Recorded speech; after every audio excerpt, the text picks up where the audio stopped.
warahmatullahi wabarakatuh. Waalaikumsalam warahmatullahi wabarakatuh. Selamat siang Bapak Ibu. Siang. Maaf mengganggu jam istirahat seperti itu. Pak ya, waktunya ngantuk nggak apa-apa. Sebelumnya Bapak Ibu, sebelumnya saya akan menyampaikan dulu apa yang akan saya sampaikan, yaitu tentang implementasi pembelajaran mendalam. Nanti kita fokus ke RPP ya. Oke, sebelumnya untuk ice breaking Bapak Ibu, untuk biar semangat mencerahkan mata yang sedang berkedip-kedip seperti itu. Monggo Bapak Ibu saya persilakan untuk berdiri sini. Ya, siap. Kita mau tepuk-tepuk sedikit seperti anak TK namanya. Ya. Tepuk 5 jari namanya. Ya. Siap ya? Ya.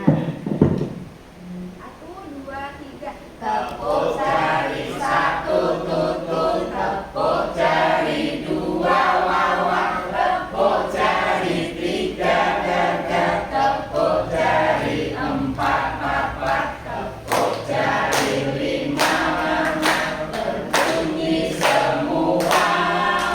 Ayo kawan-kawan, kita belajar bersama.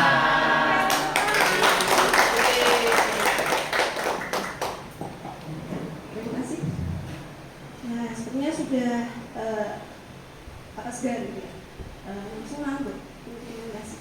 Bapak Ibu, kita langsung saja ya. Tadi sudah dipaparkan sama Bu Ani banyak sekali materi. Kita langsung intinya saja. Nanti mungkin saya menambahkan beberapa hal. Yang pertama, Bapak Ibu, untuk implementasi pembelajaran mendalam ada 3 hal, ada 3 tahap. Tahap yang pertama adalah perencanaan, yang kedua pelaksanaan, dan yang ketiga asesmen. Untuk perencanaan itu termasuk PP ya. Untuk pelaksanaan berarti kita actionnya di kelas pembelajaran, dan untuk asesmennya nanti akan dibahas oleh Pak Sahrul.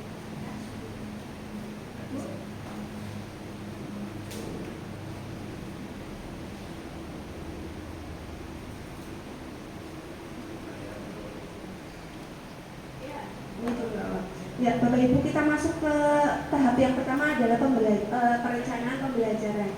Untuk perencanaan pembelajaran itu nanti akan mencakup 4 hal. Jadi di PP-nya perencanaan pembelajaran harus ada 4 hal. Yang pertama adalah identifikasi, yang kedua desain pembelajaran, yang ketiga pengalaman belajar, dan yang keempat itu asesmen.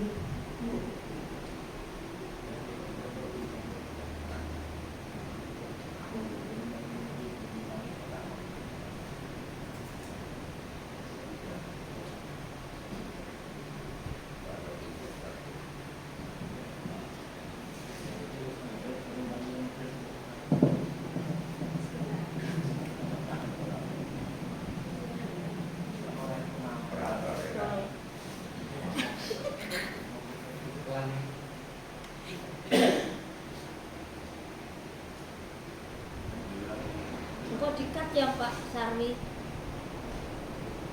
Iki kok katen ya? Operatornya kamu.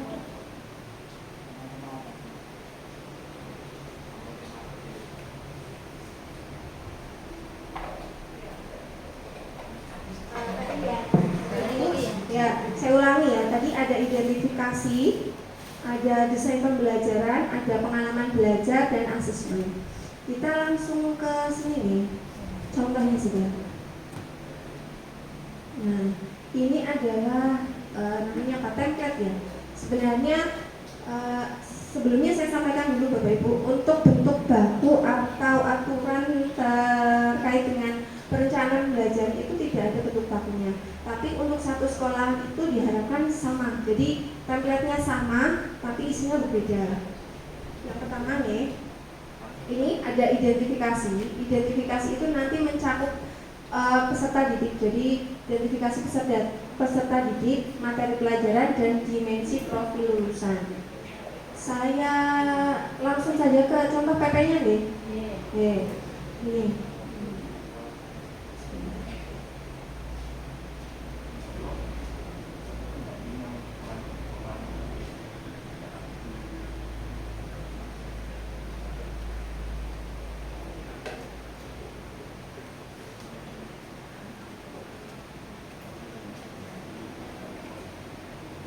Ini adalah salah salah satu contoh PP yang kemarin saya buat berkelompok seperti itu. Jadi ini hasil dari kelompok saya seperti itu ya. Nah, di atas, bagian atas itu ada identitas Bapak Ibu. Jadi ada judul. Ini judulnya perencanaan pembelajaran dalam itu. Terus ada nama guru, berarti nama Bapak Ibu sendiri. Lalu ada mata pelajaran, kelas, semester, dan alokasi waktu. Bapak Ibu untuk satu RPP itu bisa mencakup lebih dari satu pertemuan. Jadi bisa 3, 4, 5, 6 itu terserah. Jadi misalnya ada satu TP. Nah, tahu TP ini tujuan pembelajaran, misalnya siswa dapat menghitung operasi bilangan bulan misalnya kalau saya. Itu kan tidak mungkin satu pertemuan selesai, maka itu bisa dibuat jadi 4, 5, 6 dan seterusnya sesuai dengan kebutuhan. Tapi nanti di bagian awalnya identifikasi itu nanti bisa jadi satu saja. Ngerti ya? Lalu, nah ini untuk identifikasi tadi, ini identifikasi itu, nah ada identifikasi kesiapan peserta didik. Contohnya ini, jadi ini contohnya pembelajaran IPA. Sebagian besar murid telah mengenal sistem organ tubuh manusia. Jadi kayak apa ya, kompetensi awal apa yang sudah dikuasai oleh siswa atau mungkin karakter siswa dan lain-lain. Yang kedua adalah materi pelajaran. Jadi materinya nanti yang disampaikan tentang apa. Jadi identifikasi materinya bagaimana. Yang kedua, yang ketiga adalah dimensi profil lulusan. Untuk dimensi profil lulusan itu ada 8. Dan untuk RPP, satu RPP itu kita tidak mungkin mencantumkan semua 8 dimensi profil lulusan. Bisa 3, 4, 5 atau sesuai kebutuhan saja Bapak Ibu. Karena kalau 8-8-nya langsung kita centang, itu nanti kita tidak sehat. Kemudian kita akan keterangan sendiri. Untuk konsepnya Bapak Ibu, untuk DPL ini bisa dicentang seperti ini ya. Jadi gini, jadi 8 DPL itu kita sajikan, terus yang dipakai itu kita centang seperti ini, atau begini.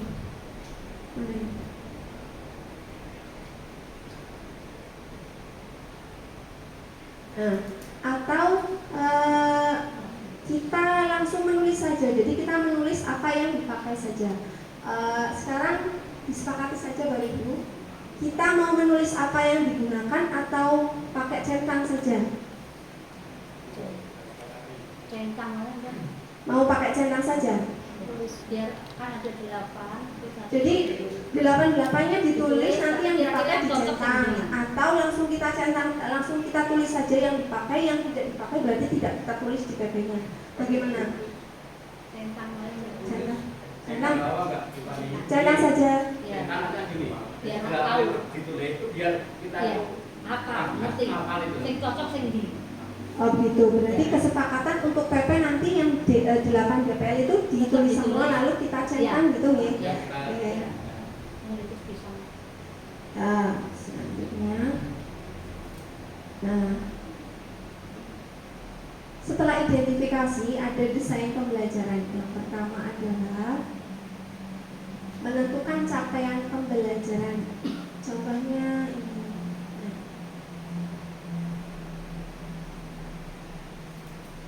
Ini adalah bagian kedua, yaitu tentang desain pembelajaran. Itu mencakup capaian pembelajaran. Kalau CP kan sudah ditentukan ya, berarti kita tinggal comot-comot saja, copy paste. Untuk lintas disiplin ilmu itu berarti kira-kira mata pelajaran apa yang bisa dikaitkan dengan materi yang kita ajarkan. Contohnya ini, kalau ini kan sistem pernapasan manusia ya IPA. Nanti kaitannya dengan bahasa Indonesia itu membaca teks ilmiah dan PJOK tentang kegiatan praktek menghitung frekuensi pernapasan. Jadi materi yang kita ajarkan ini dikaitkan dengan mata pelajaran lain.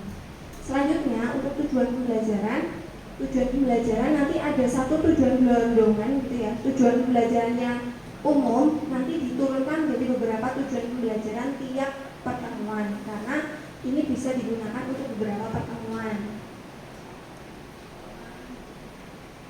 Nah, selanjutnya topik pembelajaran. Keempat adalah praktik pedagogis. Bapak Ibu, untuk praktik pedagogis itu mencakup model dan metode pembelajaran.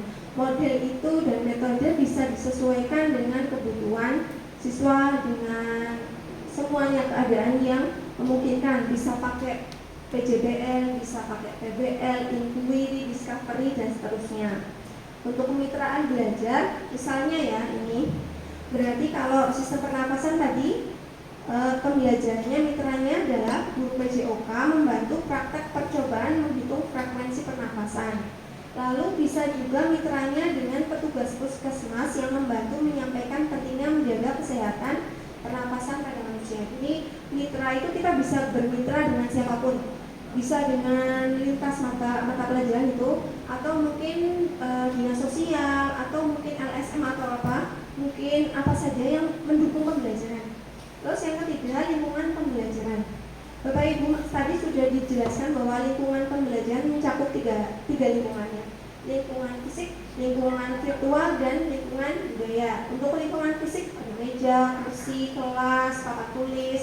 Sedangkan lingkungan virtual itu mencakup apa saja yang digunakan. Contohnya LMS ya, LMS, atau mungkin video, aplikasi atau website apa. Tapi Bapak Ibu mohon untuk tidak mencantumkan merek dalam lingkungan pembelajaran. Misalnya melihat video YouTube, nah YouTube-nya itu tidak boleh dicantumkan di peranya. Lihat video saja dicantumkan linknya, tapi nggak boleh disebutkan YouTube atau mungkin Google, Canva, atau Microsoft Word, Microsoft Excel. Jadi secara umum saja.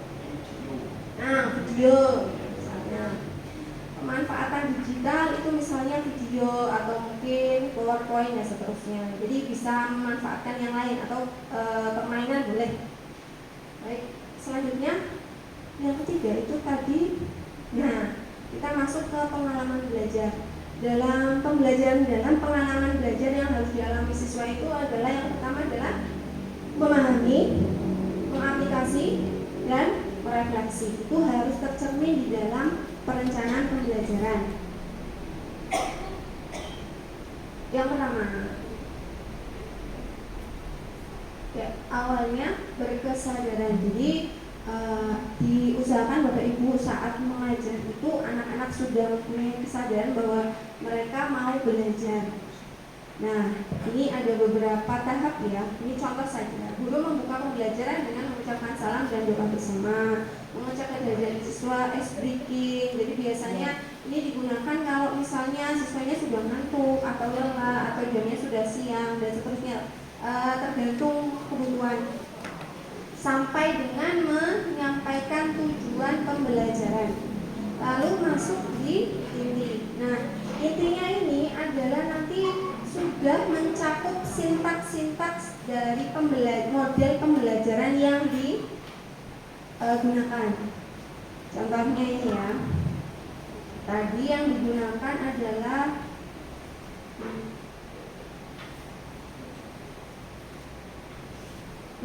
praktik pedagogisnya adalah berbasis masalah. Berarti yang model yang digunakan adalah PBL atau pembelajaran berbasis problem based learning ya, maaf. Nah, ini intinya, jadi sintaksnya ada, pertama adalah simulasi 10 menit gitu ya. Kita lihat, ternyata pengalaman belajar yang dilaksanakan siswa adalah apa? Memahami lewat video. Nah, lalu guru memberikan pertanyaan, apa yang terjadi di paru-paru saat udara masuk? Namanya stimulus supaya siswa itu jadi ada prinsip yang masuk, itu berkesadaran dan menggembirakan.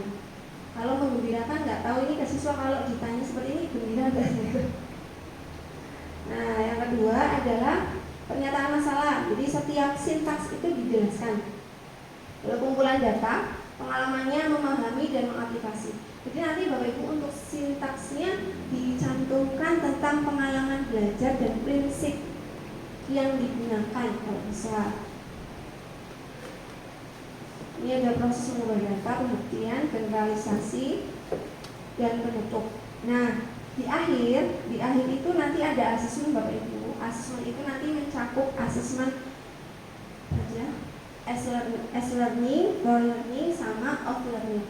nanti akan disampaikan lebih lanjut tentang asesmen oleh Pak Syahrul nih. Lalu lanjutannya nanti ada materi dan seterusnya.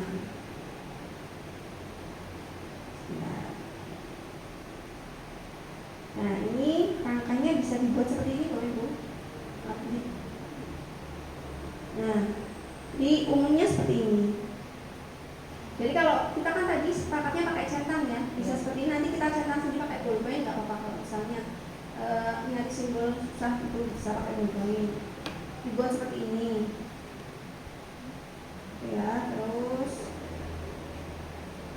Nah, ini Bapak Ibu, ini ada contoh pelaksanaan pembelajaran pada mata pelajaran DPM-nya untuk agama. Agama nanti bisa menggunakan experiential learning. Jadi experience itu kayak mencoba. Mungkin sholat itu kan experience gitu ya, pengalaman gitu ya. Terus kalau Pancasila bisa studi kasus. Jadi pendidikan Pancasila bisa nanti pakai studi kasus. Terus kalau matematika bisa PBL tadi pembelajaran berbasis masalah. Bahasa Indonesia bisa menggunakan inkuiri, IPA bisa menggunakan proyek, dan IPS bisa menggunakan pembelajaran kontekstual. Kalau seni budaya di sini belum ada. Mungkin praktek Pak, nari gitu Pak. Ya. Bahasa Inggris praktek Bu, speaking gitu Pak. Ya, problem juga bisa. Jadi bagaimana pintar-pintar kita itu menemukan jalan yang baik supaya siswa itu aha moment. Tadi disinggung tentang aha moment. Apa itu aha moment? Jadi yang sulit kita itu memunculkan aha moment. Oh, ternyata begitu. Oh, sekarang aku tahu loh.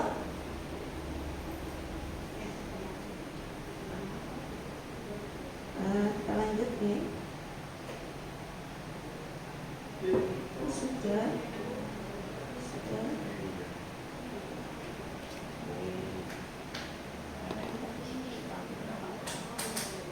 Nah, ini Bapak Ibu, ini adalah salah satu contoh. Ini ada foto ya, implementasi pembelajaran dalam di tingkat SMP atau MTS.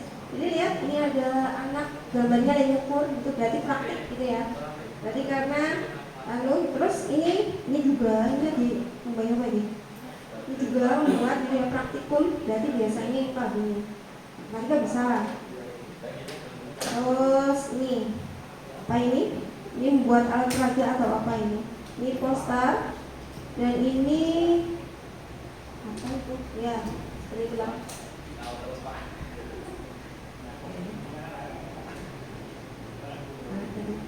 Untuk ada beberapa hal yang saya sampaikan tambahan Bapak Ibu.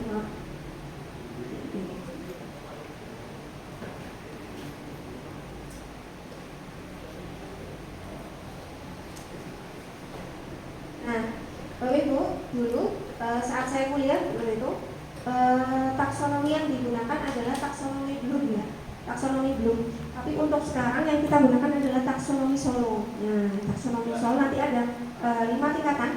Kalau kemarin saya diajarinnya sama gini itu, ini gini. Prestruktural, unistruktural, multistruktural, relasional, sama extended abstrak gitu ya.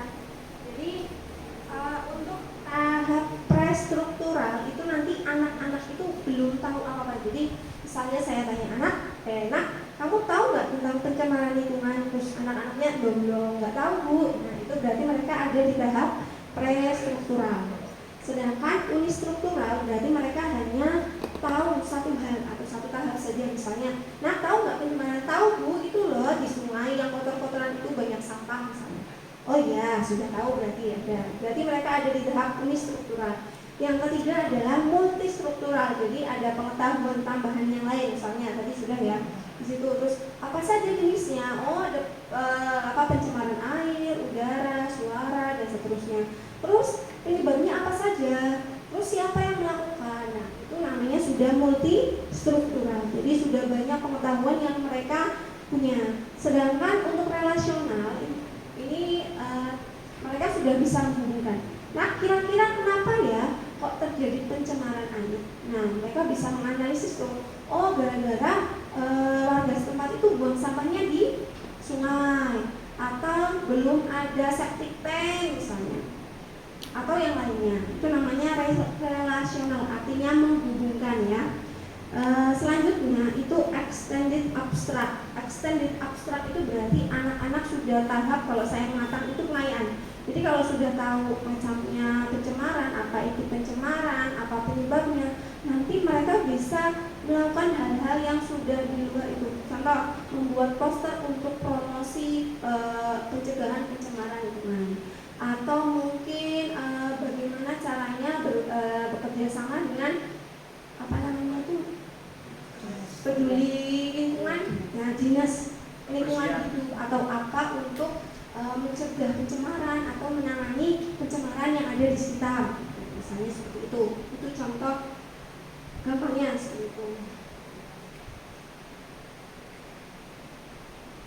Nah, ini dulu yang kita gunakan adalah taksonomi Bloom nih. Ini ada mencipta, mengevaluasi, dari mengingat sampai mencipta dan mengevaluasi. Sedangkan kalau taksonomi Solo itu dari prestruktural, unistruktural, multistruktural, relasional, dan berpikir abstrak yang mendalam atau extended abstrak. Nah, untuk memahami itu ada di tahap multistruktural dan unistruktural. Jadi anak cuma tahu gitu. Lalu mengaplikasi, jadi anak bisa menghubungkan, bisa praktek. Kalau berpikir abstrak, jadi anak bisa refleksi, oh gimana ya caranya. Jadi ada tahap-tahapnya. Oke. Saya sudah.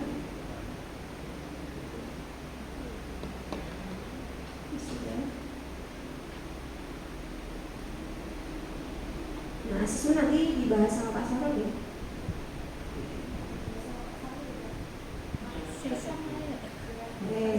Proses penyusunan perencanaan pembelajaran itu nanti ada 3. Yang pertama analisis CP, jadi kita sebelum membuat TP itu harus dianalisis dulu CP-nya, lalu menentukan TP-nya, baru merencanakan pembelajaran. Jadi urutannya seperti itu. Nah, ini contoh umumnya seperti ini. Nah, sudah. Bapak Ibu, bagaimana kita sepakati yang belum saja. Kalau yang sudah akademis Pak Pokok. Kalau misalnya mau dibuat kotak-kotak begini atau mau buat seperti ini, karena satu sekolah harus disepakati sama, cuma isinya yang beda. Kita mau dibuat begini, deskripsi panjang begini, atau mau dibuat kotak-kotak seperti ini. Ditulis tabel terus dicairan. Kalau saya datanya kotak-kotak. Kotak-kotak monggo. Saya juga kotak-kotak badan Ya, bikinkan formatnya nanti Bapak Ibu dulu dengan isi. Ya. Itu aja. Berarti formatnya kotak-kotak. Ya, kotak-kotak tinggal cetak kotak aja. Ya. Ya, berarti nanti di-share format yang kotak-kotak. Ya. Boleh dimodifikasi, boleh. Yang penting formatnya sama Bapak Ibu. Oke. Betul ya? Oh ya, seperti itu saja. Mungkin tidak ada pertanyaan ya? Tidak. Ribut? Ya tetap dikasih sekolah atau enggak? Dan hanya nama beliau. Oh iya, dikasih nggak apa-apa. Nggak apa-apa. Tapi nanti kalau share nanti Iya. dikasih. Kop. Oke, Ya. oke. Kan ada sekolah. Ya. Kalau nama dia nanti tadi. Ya. Oke, iya Pak. Karena ini soalnya nama kelompok lain tidak ada nama sekolahnya. Ya. Oke, begitu saja Bapak Ibu. Karena tidak ada pertanyaan, saya rasa cukup. Mohon maaf apabila banyak kesalahan. Terima